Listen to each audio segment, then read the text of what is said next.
In today's video, we have 3 terrifying stories.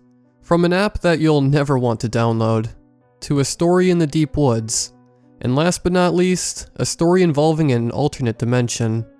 The first story is written by samhaysom, the writer of It's Been 25 Years Since My Little Brother Went Missing. He recently released a book by the name of The More. You can find a link to it in the description if you are interested in checking it out. Remember, you can send in your own story to rylhstories@gmail.com. If you enjoy the video, feel free to support it with a like and a comment letting me know your thoughts. Subscribing if you're new is also very much appreciated. Enjoy the video, and as always, I hope you all have a great night.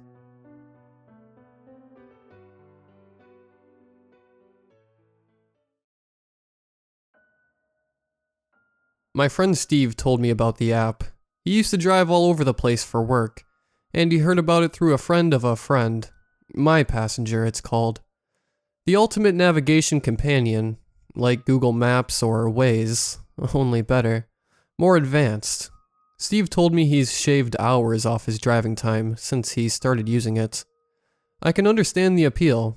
I only use MyPassenger on a handful of occasions. But I noticed the difference straight away. It's not so much the speed.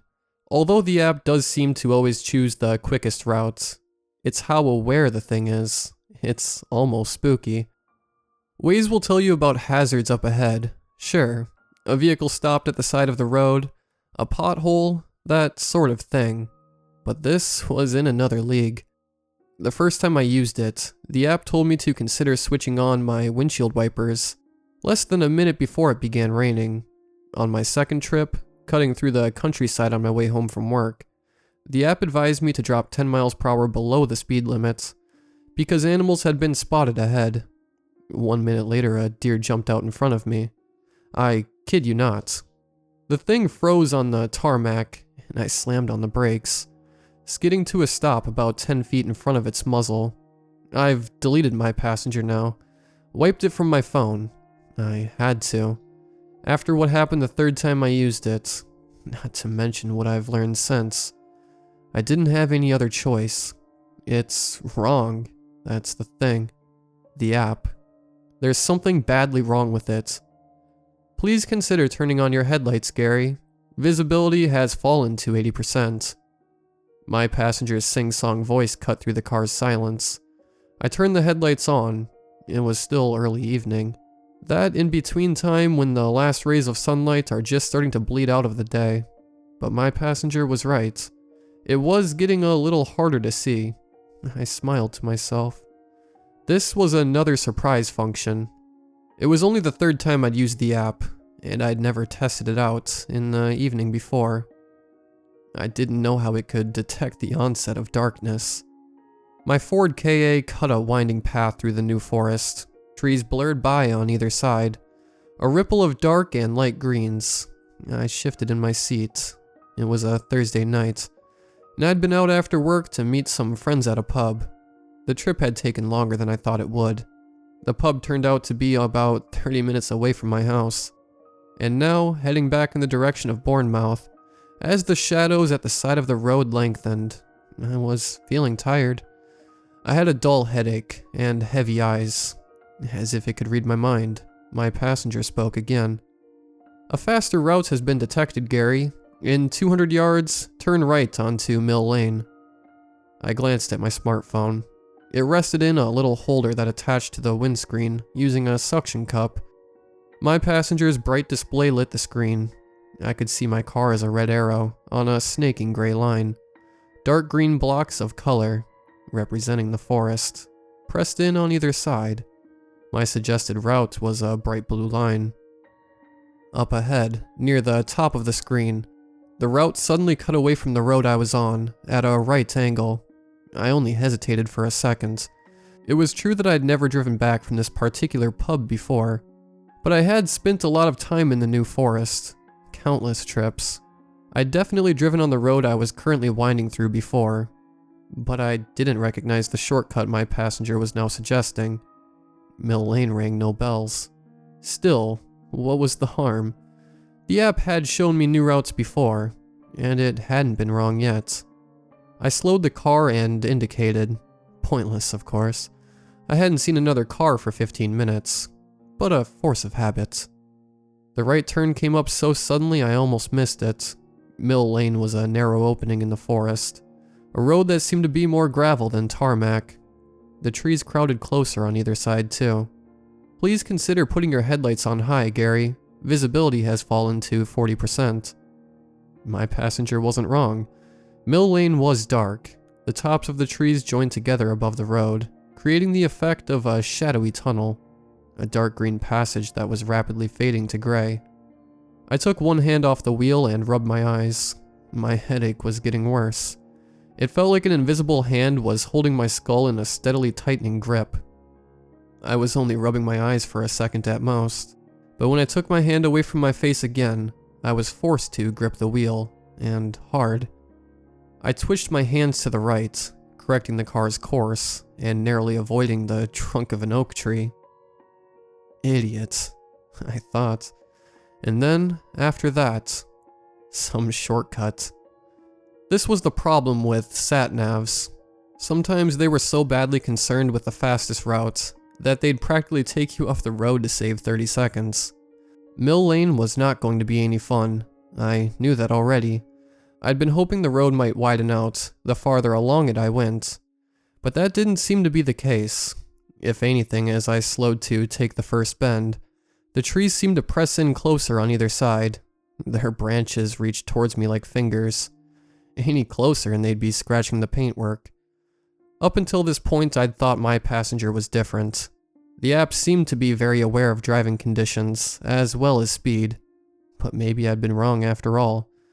I squinted in concentration, doing my best to ignore the headache. Rounding another tight bend in the road, I was suddenly aware of just how quiet things were. I could hear the hum of the engine, and the crunch of my tires on the road's gravelly surface. But nothing else. No other sounds at all. Not completely unusual, of course. One thing I like about the new forest is how peaceful it is. But the start of my journey had been different. When I'd left the pub, what now seemed like an age ago, the roads had felt full of life. Bird song, the roar of a tractor in a nearby field, the wind in the trees.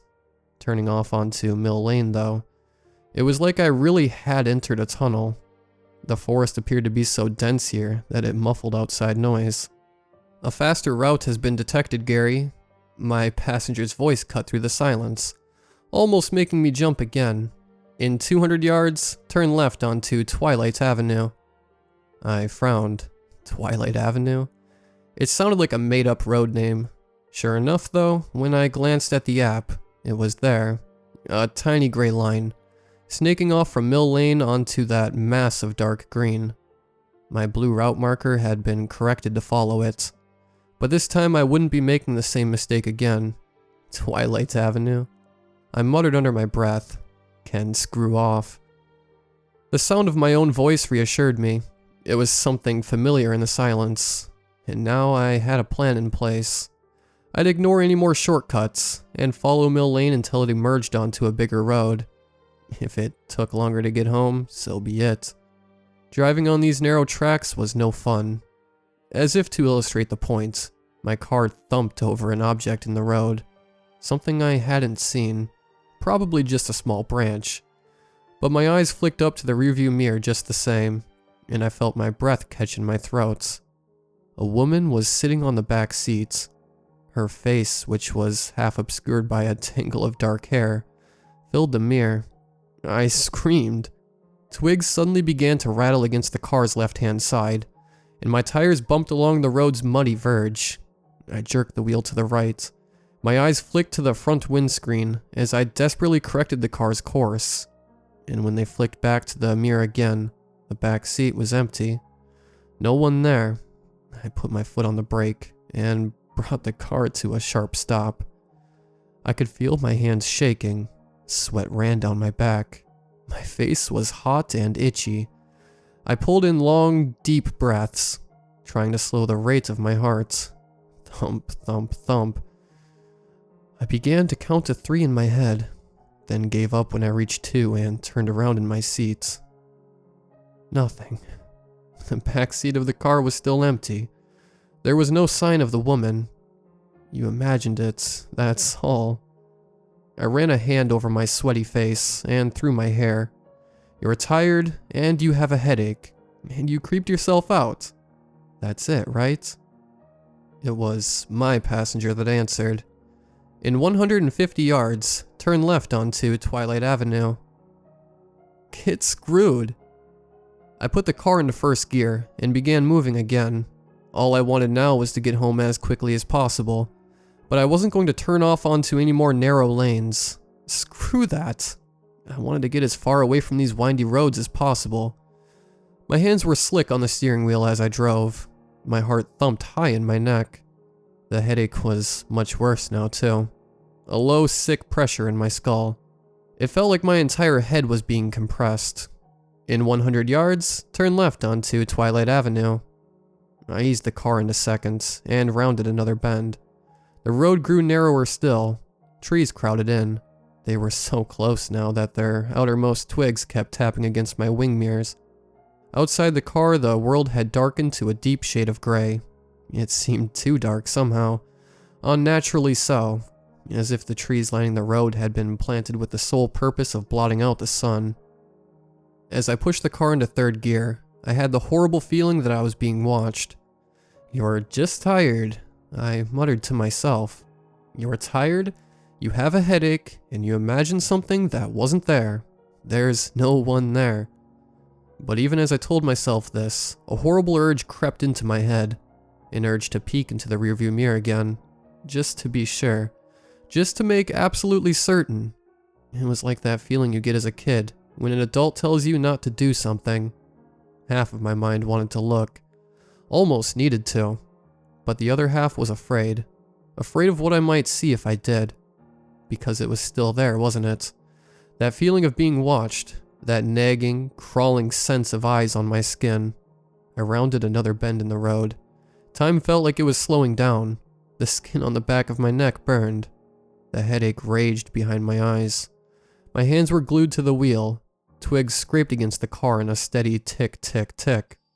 I could still hear the hum of the engine, and the crunch of tires, but they were muted now, as if they were coming from a long way away. From a great distance, I heard MyPassenger telling me to turn left onto Twilight Avenue in 50 yards. And then the app said something else. Something that made every pore of my skin flare with a sudden, sick heat. An unfastened seatbelt has been detected, Gary. Please ensure all passengers in the vehicle are buckled up. I glanced down at the polyester band across my chest. My seatbelt was on. I knew it was on. It had been since I left the pub's car park, and I was the only person in the car. Turn left onto Twilight Avenue. Turn left. My eyes moved to the front windscreen. Up ahead was a gap in the crowded trees. A small opening. There was something wrong with it though. The air around the opening seemed to run and shimmer. It was like the air above tarmac in a heat wave. I blinked my eyes, trying to shake the vision, but it stayed. My headache pounded. Fear sloshed in my stomach like poison. I increased my foot's pressure on the accelerator, willing my car to travel faster, but it didn't seem to make a difference. Time was moving impossibly slow. Turn left onto Twilight Avenue, Gary. Turn left. The wheel in my hand was starting to twist. To turn to the left, I could feel it. A subtle pressure, and I tightened my grip to try and stop it. But my hands were still sweaty, and it was hard to keep the wheel in place. The tendons on my forearms stood out as the car began to drift to the left-hand side of the road, towards the opening in the trees that we were now almost level with.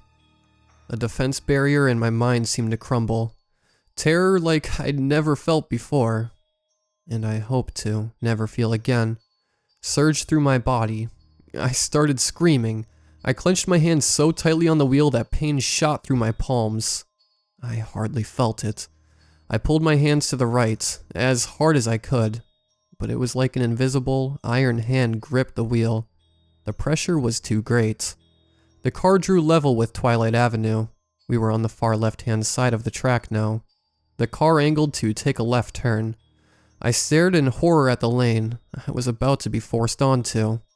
It was nothing but darkness. All darkness. The trees that lined the side of the track faded away into a yawning, black throat. The air at the entryway to that blackness shimmered and writhed, as if something invisible waited there. As my panicked eyes searched for a way out, of any means of escape, they found the rearview mirror again, and I saw her. The woman was in the back seat once more, grinning at me. One cracked yellow eye stared through tangles of black hair. I screamed again. With every last bit of strength I had, I jerked my hands to the right, and time suddenly sped back up. The force of my action didn't budge the wheel, but it did cause my sweaty left hand to slip.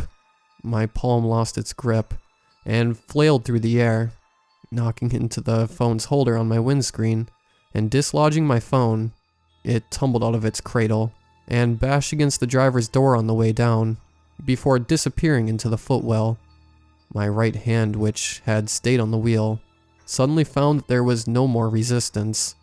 I twisted the wheel to the right, away from the gaping darkness of Twilight Avenue, and the front tires careered across the dirt verge and back onto the gravel of Mill Lane. Tree branches scraped the paintwork, dead fingers struggling for a grip, and then the car suddenly had all four tires on solid ground again. I slammed down the accelerator, still screaming. Trees blurred past on either side of me. I almost lost control of the car at the next bend, but somehow, by sheer blind luck, I managed to keep from spinning into the trees. When I finally worked up the courage to glance in the rearview mirror again, minutes later, the woman in the back seat was gone. The first thing I did when I got home was delete MyPassenger, wiped all traces of it from my phone. I called in sick for work the next day, and spent the entire weekend locked in my house, not answering the landline, not speaking to anyone. I did do some Googling. I managed to find Mill Lane on Google Maps easily enough, but there was no trace of Twilight Avenue. It didn't exist. There were no roads or tracks leading off from Mill Lane at all, for that matter. When I finally worked up the courage to turn my smartphone back on, I went straight to the App Store. MyPassenger was gone. I couldn't find any trace of the app anywhere. I suppose I might have given up there. I guess with time my exhausted and frightened mind might have been able to convince myself that what I saw on that drive wasn't real, that it was all just the product of tiredness and a bad headache. But then on Monday night, I got a phone call.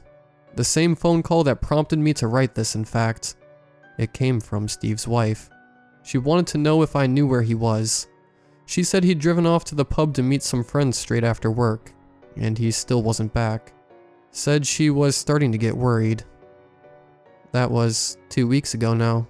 Steve never came home, and no one's seen him since.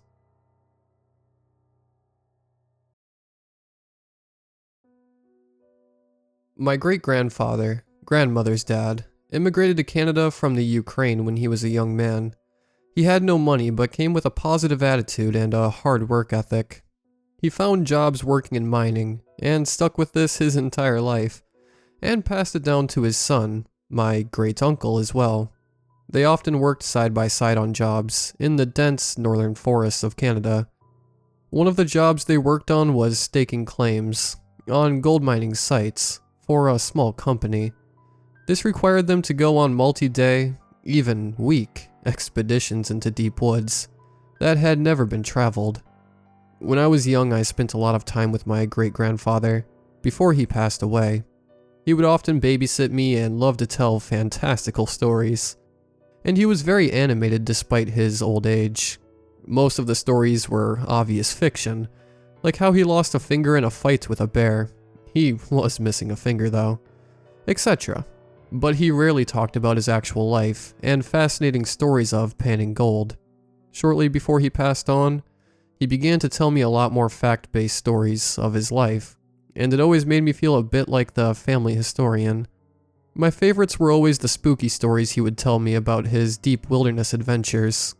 This is one of my favorite stories told by the best of my memory. I feel it important to add that though he was not a serious guy, a look of concern came over his face when he recounted it.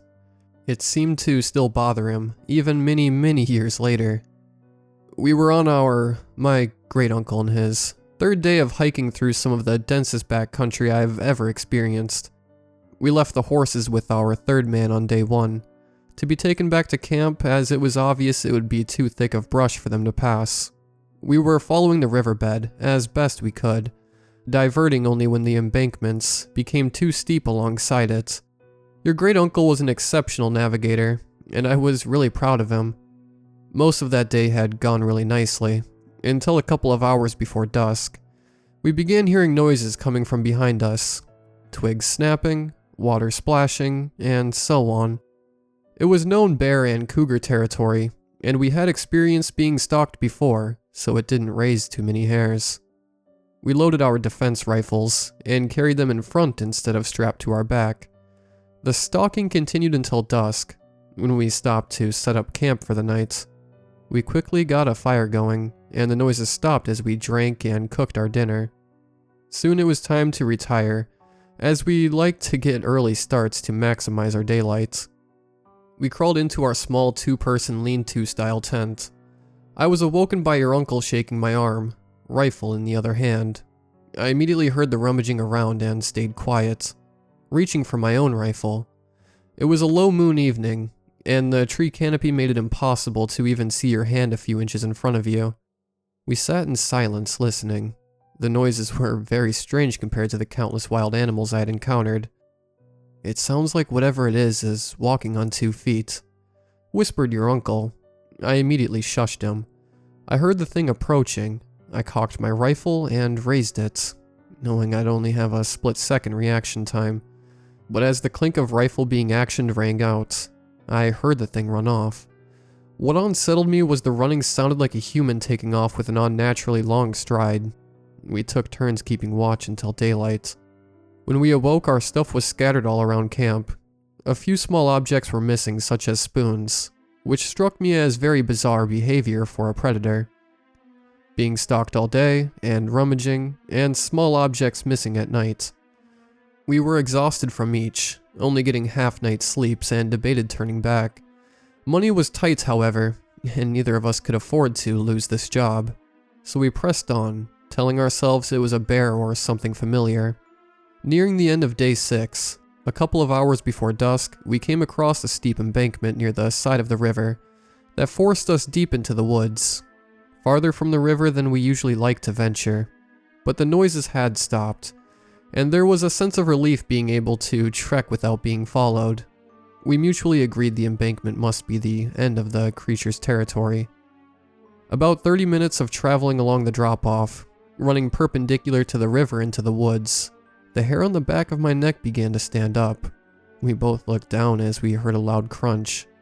As far as we could see in front of us, there were animal bones scattered everywhere. Your uncle proceeded carefully to look along the edge of the embankment. "It looks like it ends in a field 2 minutes up ahead," he said. We made the mutual decision we would proceed swiftly, and quietly, to where we could get to the other side of the gap, then cut back to the river before dark. I remember my great-grandfather pausing at this point in the story, gauging my reaction. I was not that old, and I think he wanted to make sure he was not scaring me too much. He took a deep breath and continued. "We really should have followed our instincts and turned around. We reached the edge of the forest line and the gully. It opened up into a big field, with a large dead hollow tree in the center. The first thing that caught my eye was the glint of human objects hung in the tree, many of which we recognized as our missing objects. Next to the tree is something I will never forget. It was a wolf-like creature in shape, but stood on its 2 hind legs.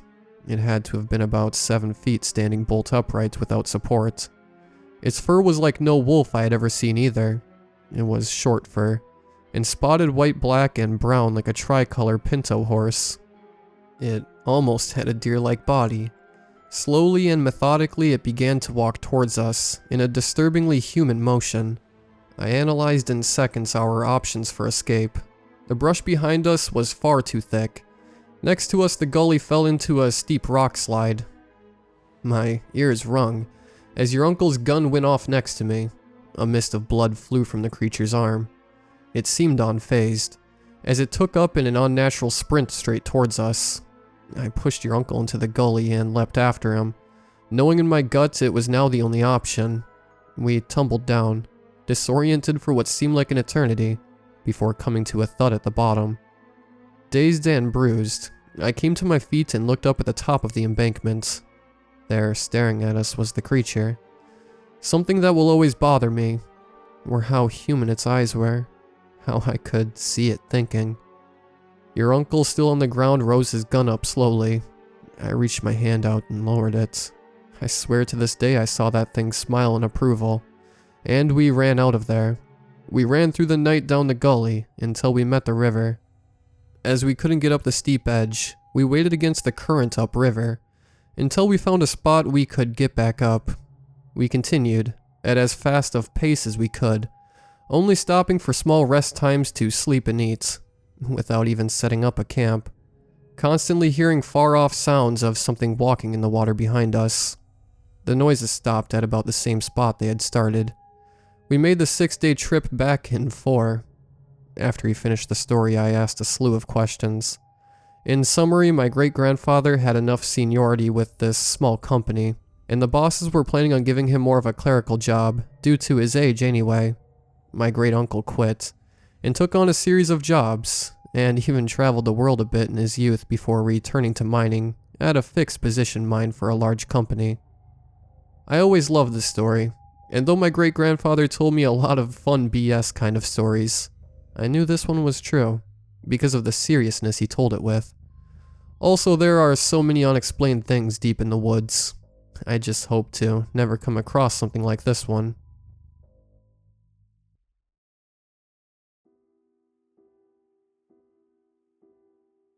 I've been waiting for far too long for a knock to come to my door. The odds are probably fairly low at this point, given my history and all, but I still want it. I need to keep that hope. I guess it's hard to understand what I'm talking about if I don't explain, so let me take you back 3 years. My wife, Jasmine, was buried in at least 3 blankets, like she always liked to do. I could practically only see tufts of her ash-brown hair, peeking through the gap between the blankets and the pillow she laid her head on. I was under the top layer, because I was always hot when I slept. I turned our television off and laid the remote on my nightstand, before adjusting to face her, even when I couldn't see her face. I liked to know that she was still there, that it was still her. As I laid there fading in and out of consciousness, something kept me from fully drifting off to sleep. God, I wish I had just fallen asleep. Had I been able to sleep more quickly that night, I wouldn't be writing this right now. But no, I couldn't. And it wouldn't be long before I heard the most faint sound from my living room. Something was knocking on the door. It was quiet enough that Jasmine slept through it, her adorable snoring and all. Still, it was loud enough that I wasn't sleeping anymore. I lifted my blankets off of me and closed my bedroom door behind me as I left, so as to not disturb her. Just a minute, I sort of whispered, sort of shouted across my living room. Who knocks on someone's door this late? I muttered under my breath as I shuffled across the hardwood floor. The next 3 seconds are where I made the mistake that changed my life, and I beg that you don't repeat it. I opened the door without knocking. I'm not sure why, or how I was supposed to know this beforehand, but knocking back on the door is a simple step to avoid a very long period of misery. When I turned the door without knocking, I opened a door to something that wasn't the hallway outside of my apartment.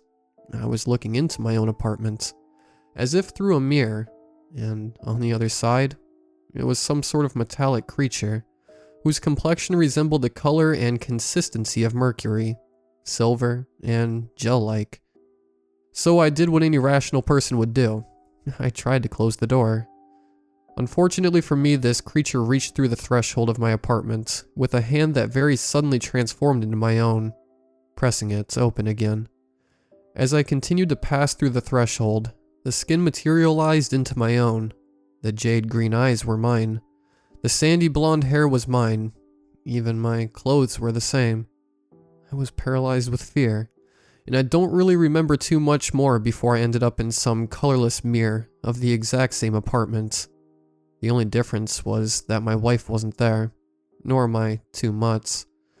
I didn't really feel anything physical that one might feel in their everyday life. I never got hungry, I never got tired. I didn't even feel the sharp pain that I expected to feel when I slammed my fist so harshly into the wall that I heard and felt the bones in my hand crack. I spent 3 days alone in that apartment, with the door closed, before I finally decided to venture around other places. I found other people. They too felt nothing. They didn't see any color besides gray, but they hid, and they spoke quietly. They told rumors of others who had been stuck here and didn't make it far. They took me into a supermarket that was a few blocks away from my house and told me that the creature that I saw was only one of many.